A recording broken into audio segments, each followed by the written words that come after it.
السلام عليكم ورحمة الله. كنتمنى ان شاء الله تكونوا بخير وعلى خير. تحت الطلب واحد الصديقة اللي كلت عندي هاد الكيك وعجبها وطلبت مني الوصفة، وان شاء الله لبيت لها الطلب ديالها.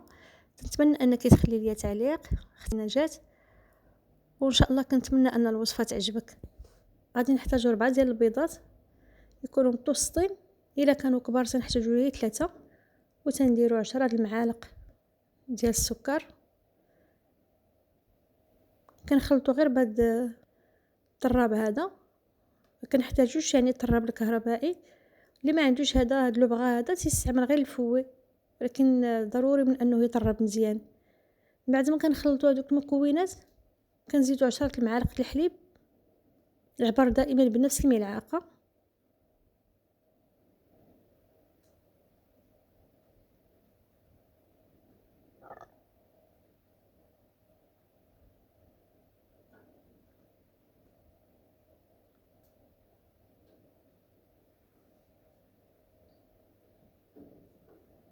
من بعد تنزيدوا 10 المعالق ديال الزيت،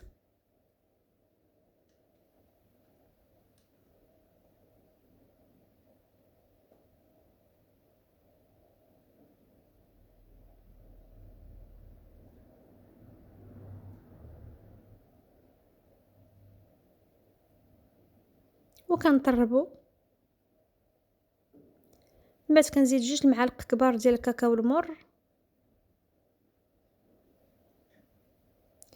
وتنزيدوا الدقيق. من بعد الدقيق، بالنسبه للدقيق اللي ما كيشربش فانا كندير ديك تي 55، يعني هذا الدقيق هذا تيكون تيشرب السوائل. اللي كيدير ديك تي 40 ولا على حسب الدقيق تيدير 8 المعالق، وتيبقى الدقيق على حسب الحجم عاوتاني ديال البيض والحجم ديال الملعقه. يعني غادي تبداو تزيدوا الدقيق شويه بشويه حتى كتحصلوا على القوام ديال الكيك.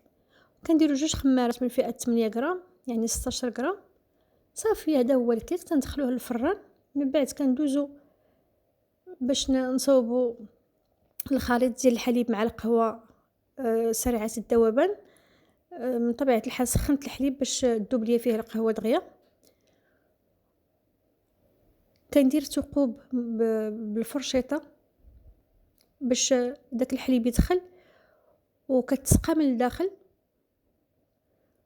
صافي تنخوي عليها وتنخليها حتى كتشرب مزيان هذا الخليط كله، هو كتسقى من الداخل مزيان.